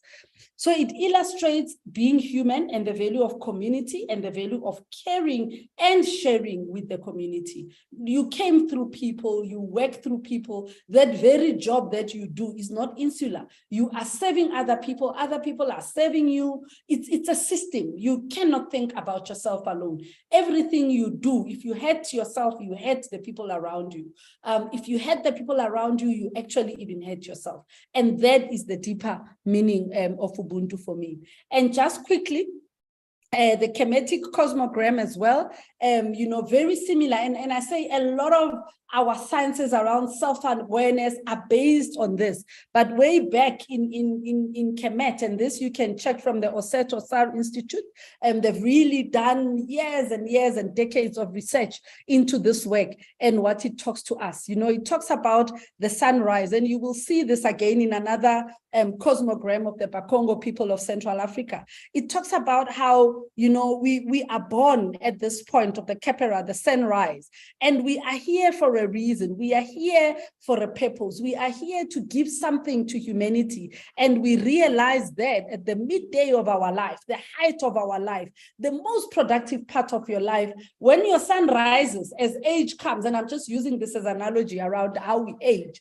As your sun, we all know that one day we are going to be too old to walk and sit and eat and breathe, and we're going to have to give up. You need to have given something. And what you will notice, similar to the Bakongo cosmogram, is that a lot of us struggle. We get born and we don't know why we are here. So we just dilly-dally here and we never really achieve full potential of our lives. And we become very grumpy elder people without any wisdom to give to the young people, without anything. And when our sunset comes, when death finds us, it finds us empty shells. Empty shells not having given anything, but also empty shells not having learned anything out of life. So if you think about your life in that way, am I in the midday of my life? Am I living my full potential for today?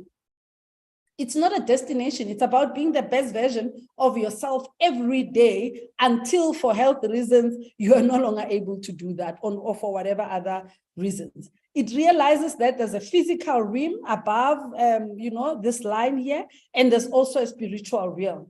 And when we die, we really don't die and disappear into nothingness. It's also some sort of a rebirth, right? It's some sort of a rebirth. What did you learn when you were here? And how can you use it differently? And what can we do? Now, I've used this example to talk about life in general. This example can be used around any other project that you need to give. Maybe you have stress because you lost your house during the flood and you are needing to build another one.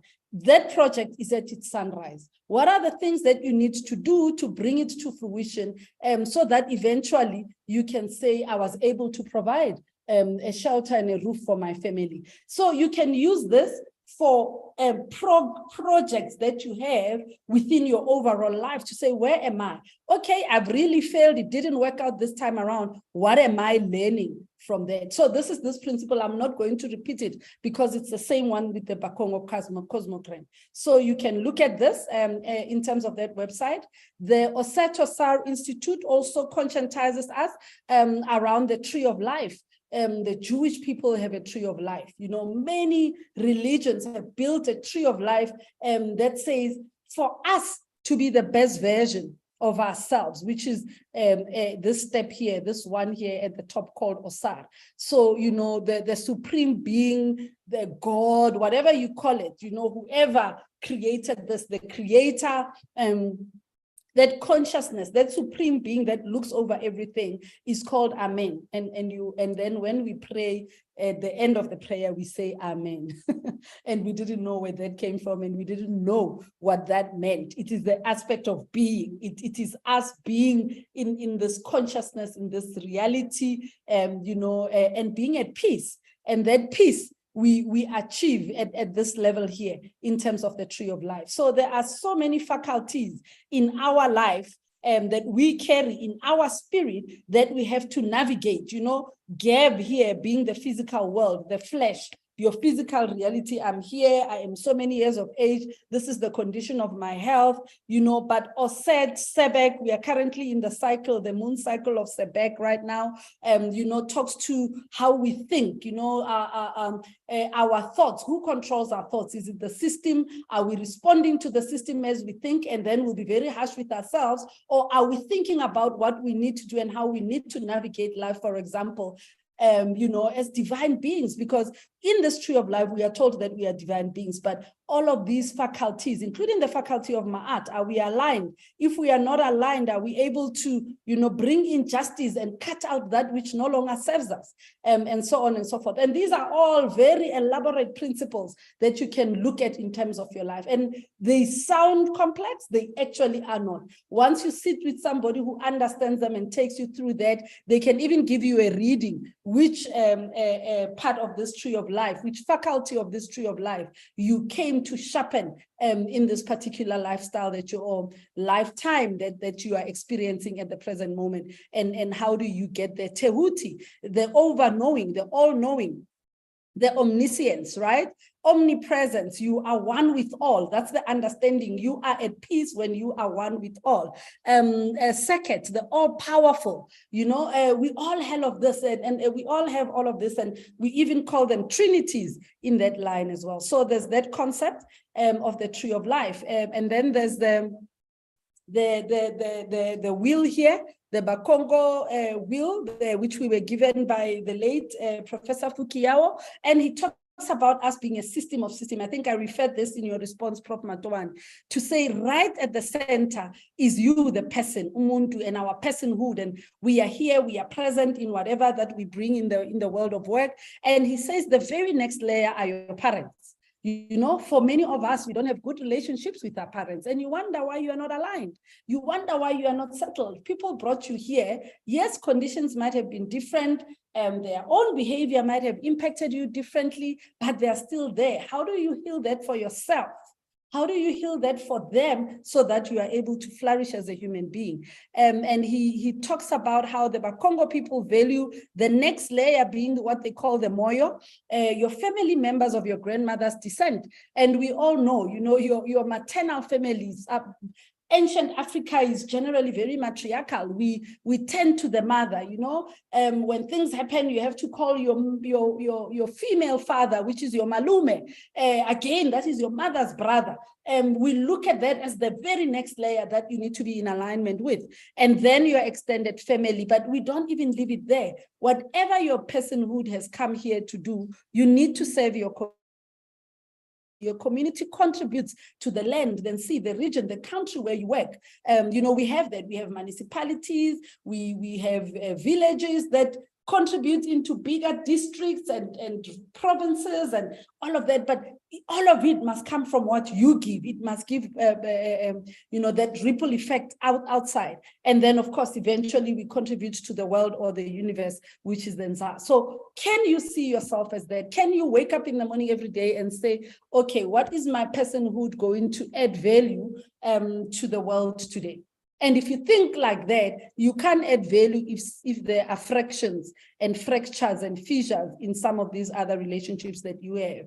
I've spoken about this, so this one is similar to that initial one, but again, it's called the Bakongo cosmogram as well. And it's the same principle of your birth, the peak of your physical power, the death, and the peak of your spiritual power when you are not here physically, when you are in that depression. And if you think of it around the aspect of depression, you might have had an idea of what you want to do. You try it, it doesn't work, it dies, the idea dies, and you are in depression that, oh, I lost my relationship, I lost my children, I lost all of that. When you are in this depression, it's actually seen as a time of rebirth. So that space that Mkondeleli was saying, I remove myself and I cut myself off is actually a form of a musoni. But when you are in that space, what are you doing differently so that you can rise up stronger tomorrow? we have this opportunity to go through this wheel on a daily basis. And then there's another one, which is my favorite, understanding ourselves. I'm a psychologist, we do personality assessments, and the Dagara people up in the western part of Africa, in present day, I think it's Burkina Faso, they talk about us bringing certain elements, and they often say, if you think of the day in which you were born, it will tell us. So if you were born, or is it the end of the year that you were born or something like that? I'll just remember how the numbers come, but they come from your date of birth. That can tell us whether you bring the element of fire, in a space, whether you bring the element of water, of earth, of mineral. Know that when you're fire, we know what the qualities of a fire are. And this could even be a personality that you bring into the workplace. You are the person that can spark innovation, and I'm using this positively, intentionally. You can spark innovation, or as a fire, you can bend down that which no longer works. So that's in a positive way. We know that water cleansing, and depending on what your number is, if you are bringing in the element of water through your personality as well. We know water is about cleansing, reconciling, purification, peacemaking, and you might just be the peacemaker in your team and you bring that. I won't go through all of them, but that's the Dagara cosmological wheel, which is another way that you literally pick a book off the, understand the concepts better, and I can tell you it shapes how you feel and how you think of yourself, and how you bring yourself into spaces where you can add more value. I said to you that we are in the cycle of Sebek at the moment, the moon cycle of Sebek, but that means actually we are in a new moon now that just started now. And we are now sharpening the principle of Sebek. And the principle Sebek in the 11 laws of God, according to ancient Kemet, reminds that it is not what we think or affirm, right? It is who is thinking and who is affirming. Are you a human and therefore you'll be subject to all this human toil and turbulence, or are you a divine being? And we know that in African spirituality, when you are at peace, you are a divine being. So when you think challenges that you might be going through, whatever challenge, you find people that are happy to say, hey, now I've got a disorder, I've got a mental challenge, I've got this. You are not the mental challenge, you're a divine being. If you are identifying yourself as your current conditions, I'm poor, I don't have money, my kids are not aligning, they don't listen to me, they don't this, you are affirming your humanity, your that fleshy level. But when you think of yourself as a divine being, and we are often reminded that if our nature is peace, we will be at peace when things are going well. Yeah, we will be happy and we will be at peace. And when things are not going well, we will still be at peace.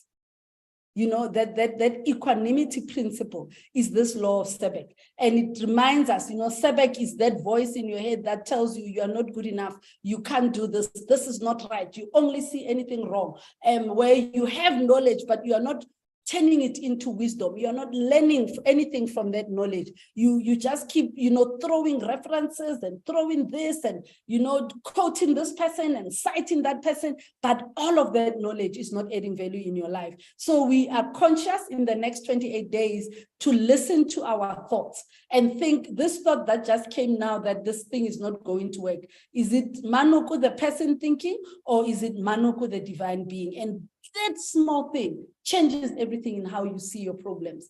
And if you say to yourself, things are not going well right now, but I seek peace, right? I want to be at peace. You will see things from what they are, for what they are. You will stand out, have a helicopter view on your problems and say, hey, the problem is that we can't do ABC because we don't have these resources. We don't have them yet, but if we put a plan in order, we start something, we can achieve something. And because we can't do it now, we will be at peace. And I'd like to close off. I read a book, I couldn't put it down. It's called The Book of Joy. And I've forgotten the author. But this person went and sat with the Dalai Lama and Desmond Tutu when he was still alive. You remember the Dalai Lama tried to come to South Africa and we didn't grant him a visa. And then Desmond Tutu went to visit, and this guy spent a week with Desmond Tutu and the Dalai Lama, and he was just tapping, he's an American author, I think, just tapping into their wisdom about how to cultivate joy in our lives. And of all the many things that I learned from that book, the one that I want to share with you as I close, literally I'm closing, he asked the two wise elders, how do we deal with problems? And they both agreed that if you have a problem now and you can solve it, and then you'll get your joy.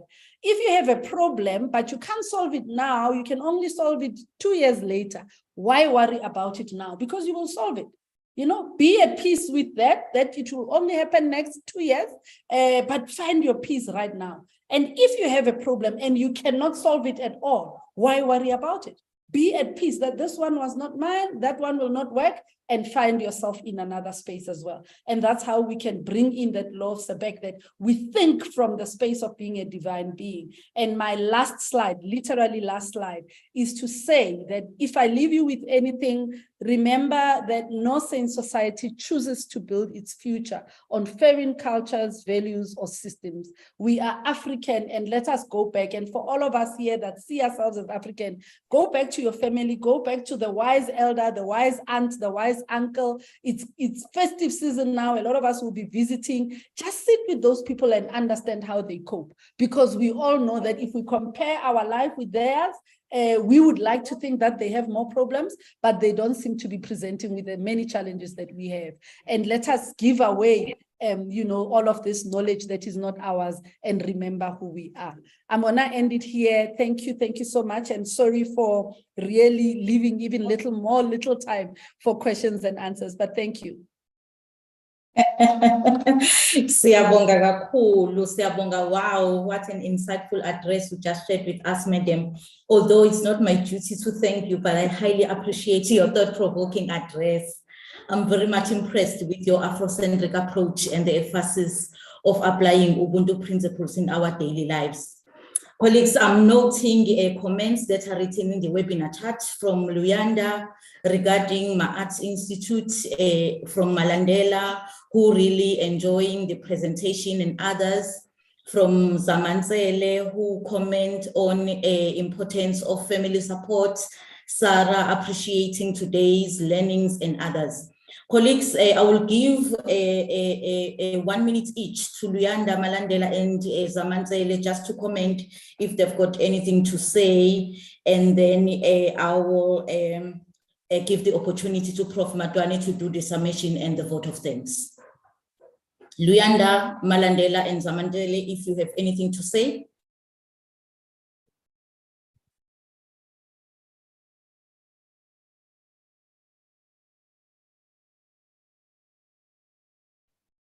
Colleagues, if you don't have anything to say, I move on with my program because I have 9 minutes left.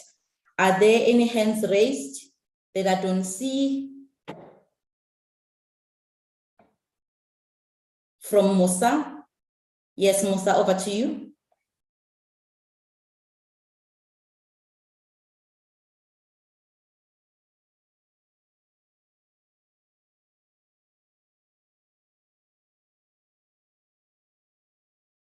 While we are waiting for Musa, he's still connecting. We also acknowledge words of appreciation from the webinar chat, and also we have one question from Mukondeleli. Mukondeleli, Professor Matwane will respond to you regarding the therapy.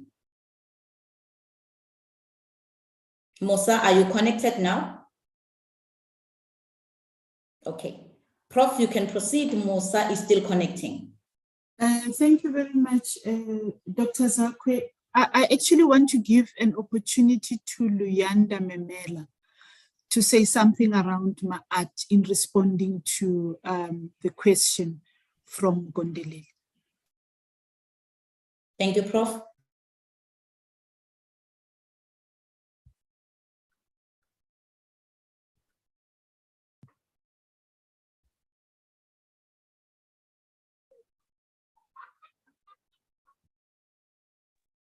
Luyanda?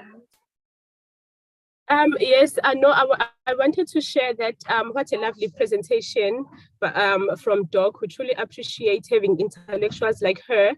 And also, I just wanted to share how lucky we are to be exposed to Ma'at Institute, because we do have an institute that is embedded in the Afrocentric approach, where they deal with the mental issues in an Afrocentric lenses.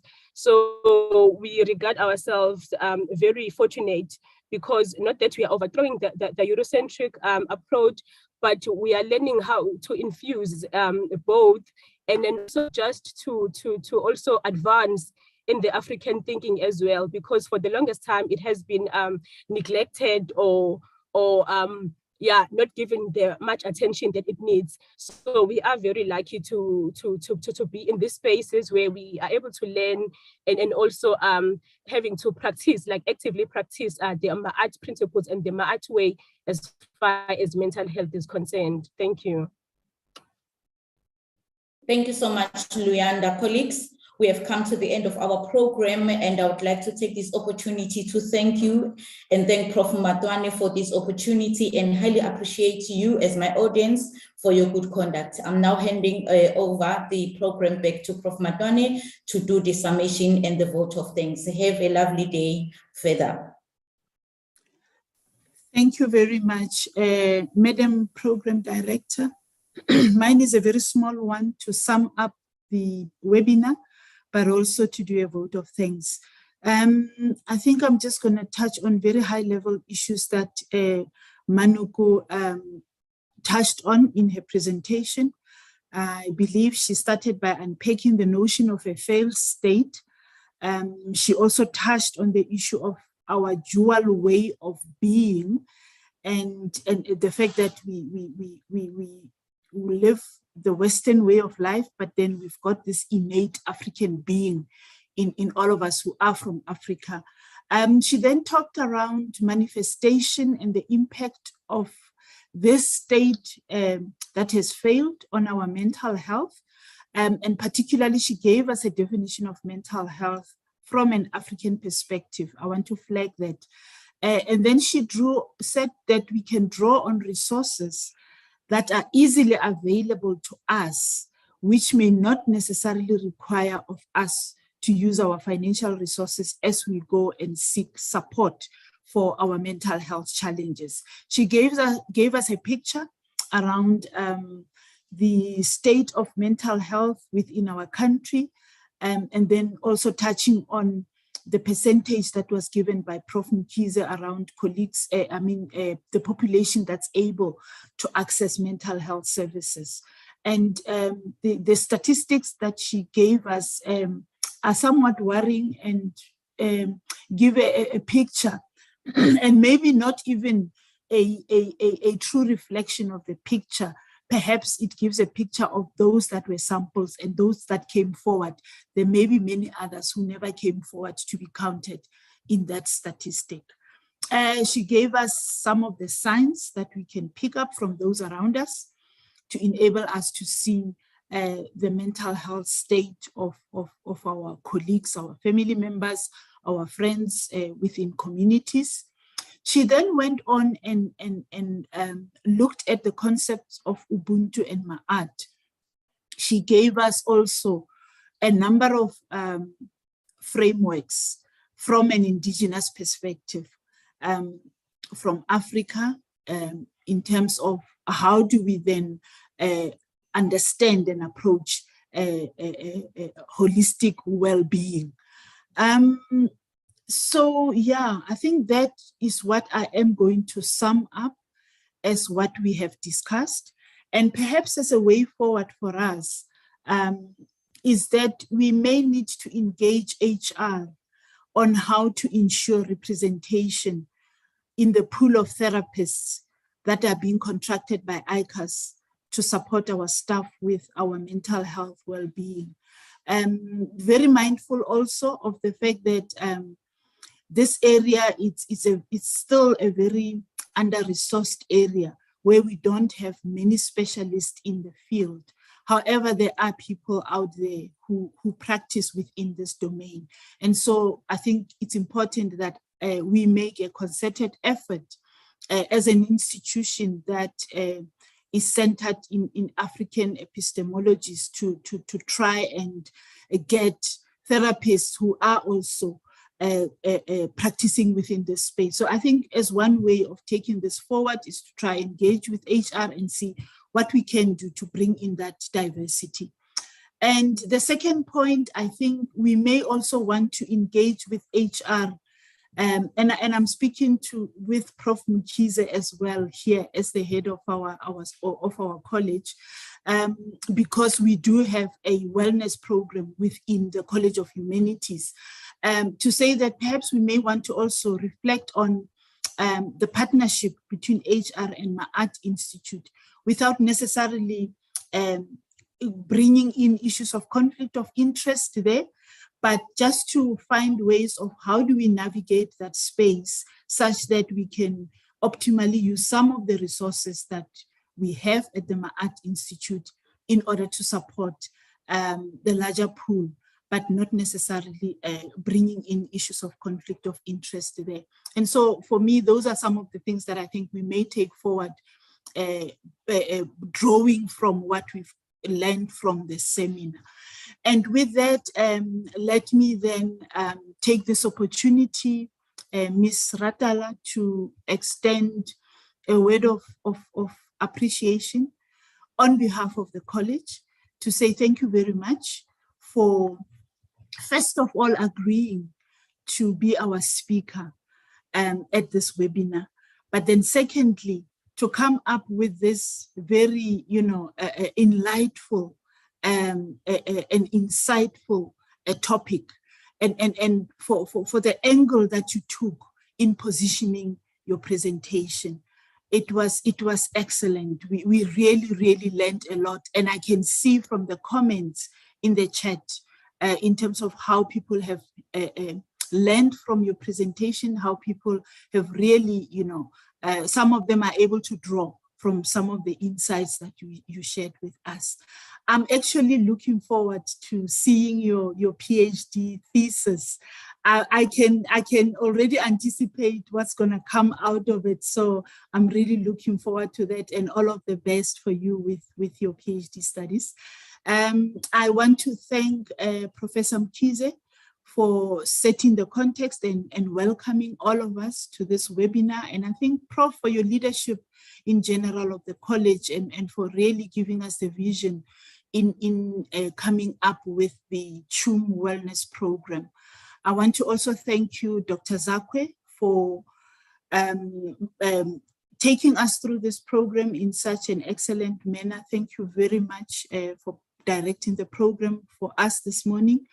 I want to thank Dr. Stevens for your support in the background, and for making sure that we do things in the way that we should be doing as we run the CHUM Wellness Program.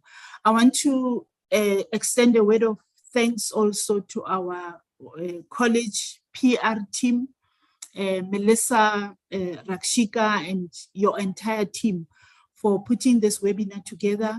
I want to thank colleagues from ICS for assisting us with live streaming of this event. And I think last and not least, I want to thank you very much, our audience, because without you, the webinar would not have happened. It wouldn't have been a success. And so I just want to thank you all for attending. I hope we can take with us some of the insights that we got from Ms. Ratala and apply them within our own context. So thank you so much, everyone.